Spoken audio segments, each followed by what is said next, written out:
This chapter really wraps up Neji and Hinata's fight and then lets us look forward to and ends off the volume on a cliffhanger with Gaara versus Lee.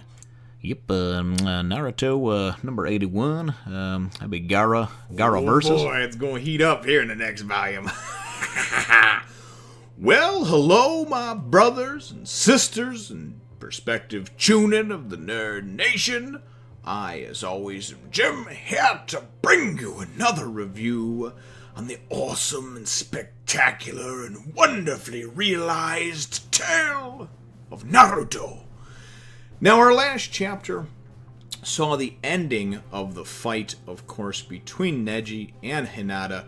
Hinata was beaten very badly, but ultimately, in my mind, was the winner, as Neji still is a piece of shit, underhanded fuck with a chip on his shoulder, and Hinata at least now has some pride and some self-worth, and certainly I think is going to help with her drive and determination moving forward, but she was terribly, terribly injured in the fight. Naruto even, jumped in to talk, see if she was okay at the end, and Neji was talking shit to him about once a failure, always a failure, and that's where the chapter left off. That's actually right where the chapter picked up, and this is the last chapter here in Volume 9, and it's a good one, but it's just kind of a setup one, a prelude, so to speak, to the next fight, the penultimate fight, the second to last fight. There's only 4 competitors left. And we know that there's the one guy from the Village of Sound, I forget what his name is. There, of course, is Lee. There is Gaara, who is very, very scary looking to me. And then, of course, there's Choji, and that's the guy that I forgot in the last review. But anyway, as we're waiting to see what's going to shake out with that, they're coming and trying to attend to Hinata. And of course, Naruto is pissed off about the words that Neji had to say to him about once a failure, always a failure. So Naruto goes to come at his ass, right? And Rock goes and is like... Lee is like, no, bro, stay back, listen. He's like, listen, you gotta, you have to have the fights that are sanctioned, that we're supposed to have over here and whatnot. Don't be flying off the handle and doing something you'll regret and that sort of thing. He's kind of the voice of reason, tells Naruto to back off a little bit, right? So anyway, then they go in, they're calling for, medical help and everything like that, because she's going into, like, cardiac arrest, basically. She's dying. Like, she's going to be dead within 10 minutes if they don't get her the proper medical treatment. So they're trying to get her under a stretcher, get her out of there. And, they wind up going and kind of, making note of, the fact that this son of a bitch actually was trying to kill her. You know what I mean? It was unnecessary. You don't have to use deadly force, but he chose to anyway. And on top of that, someone that is actually from the same, blood clan that he's in, the same extended family, a cousin, if you will, whatever. And to me, that's just like, wow, that on top of the underhanded and talking shit stuff, man, just want to grab you and fucking, oh boy, just want to go and fucking paralyze you, punch you in your fucking heart, or have your organs start to shut down and everything. Anyway, as Hinata gets taken away over there, you can't help but wonder, obviously, and worry what's going to happen to her. Is she going to be okay? Is she going to kind of live to fight another day? It would be terrible if she did not wind up recovering, especially after she kind of, kind of was able to break out of her shell, so to speak. You know what I mean? Really just have some confidence and some self-worth about herself. And trust me, coming from a person that, growing up, I had several issues, in school with various people. I did a lot of stupid things to try to fit in. A lot of times was trying to always be goofy and funny with the different sounds and voices I could make. Many times would go in and say something or do something in class that would get me in trouble in class, but would go in and garner the attention of some of the other, some of the other students in class and whatnot. And maybe somebody would be nicer to me or whatever, And so I definitely have been there and done that and know what it is like to feel lacking in the self-worth department, to feel like you're not good enough, like you're not living up to a family's expectations, or whatever the case is, you know what I mean? Feeling like you're the weak link in a chain if you're on a team or something like that. So definitely this is something that for me, hits home, and that's what I like. That's what I like about this story, though, is it's chock full of just, really good emotionally moving moments, and for those of you that say, well, and it doesn't, and this and that, yeah, maybe you don't look into it that way. Maybe you're just in a different place right now. I'm not going to tell you what your movie is, and when I say that, I mean that we all walk through life with a perception that is our own. It's unique to us. Yeah, sure, you learn some of the fundamental right from wrong, good from evil, that sort of thing. But really, there's a lot of people that perspective is skewed one way or another because of the way they were brought up, the environment they were brought up in, that sort of thing.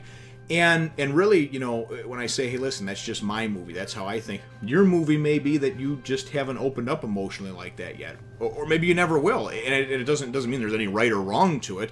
I used to think a lot of times it just kind of, you know, standing fast and just kind of being the strong, you know, silent type and kind of taking one for the team, so to speak, was the way to go. And as I've, you know, gotten older and stuff like that, I've realized that there's no honor in doing that. There's no honor in bottling something up and inside, you know. But then again, too, you don't want to be a person, you know, you don't want to be sitting there crying at the drop of a pin either. You want to find a happy median in between, I guess. So anyway, I'm getting off the beaten path there. But as I said, one of the things that I really like about this series is the emotionally, just, you know, the emotionally charged moments that they have. I really do enjoy those. So anyway, so as the chapter winds up going and wearing on, we get past that over there. Naruto goes and winds up going and kind of dipping his hand in some of the blood of, I'm assuming, of Hinata's that was on the ground, and kind of goes and vows. He vows to be the winner. He vows to be the champion, right? And I thought that this was just pairing everybody off, and whoever the winners were, I thought just went on to the next phase of the round or whatever. But apparently, I guess this is like a tournament that maybe only a couple are going to, or maybe somebody's going to win, and maybe only the top few are going to make the cut. I'm not really sure, but he vows to win. So I don't know if that just means overall in the Chunin exams or what, but when he said that, I think he meant he vows to go and beat Neji's brains in, I think is the whole idea. Anyways, as things wind up moving through the chapter over here, we kind of wait with, you know, just tense anticipation for who's going to be next. And everybody's kind of giving Choji some shit because he's kind of the chubbier one. And they're like, hey, come on, man, you know, what's going to happen if you wind up going up against Lee or that guy from the sand? He looks dangerous, right? And he goes, I'll just forfeit right away. And they're like, no, come on, man, you're going to miss the all-you-can-eat barbecue that they're going to have afterwards for the winners. And they're like, don't try to bait him with food, you know? So anyway, and then his teacher, Asuma, I think his name is, he winds up saying, says, don't worry, you know, I'll step in, you know, I'll step in if anything bad winds up happening to you, you know, like with what wound up happening in the last match between Hinata and Neji. So anyway, we wind up seeing at the end of the chapter, though, the two that are chosen for the next one out of the four that are left are none other than Lee, obviously our little bullhead haircut Bruce Lee boy, and Gaara, the scary fucking dude from the sand. That dude scares me because he doesn't seem to have a conscience or a heart about anything. He just seems to have no soul whatsoever. It just seems like he has no inhibitions and no problems doing anything, whatever dastardly deed it may be. I could see that dude just going in and just like killing a bunch of kids just because, you know. And the dude's a kid himself. What is he, 12, 13, 14 years old, you know? But he just, man, there's the way he's drawn, the look in his eyes, scary, scary stuff, you know. So anyway, what I like, though, is the ending up the chapter and the volume. You wind up getting these two behemoths just, you know, facing off, these heavyweights, if you will, against one another. And from what we've seen of both so far from Phase 2, you know, I just like it. Facing you so soon makes me very happy. Gaara's just like, oh, the fuck if I care. But we know, because we saw in Phase 2 both of them fight, that they're obviously formidable, you know, adversaries. These two are going to wind up having a pretty good battle. I mean, I'm anticipating anyway. I'm more stoked for this one than I think I was for the Naruto one. You know, so, and that's saying something, because obviously Naruto's kind of like our our main character, you know, so that's what the series is named after.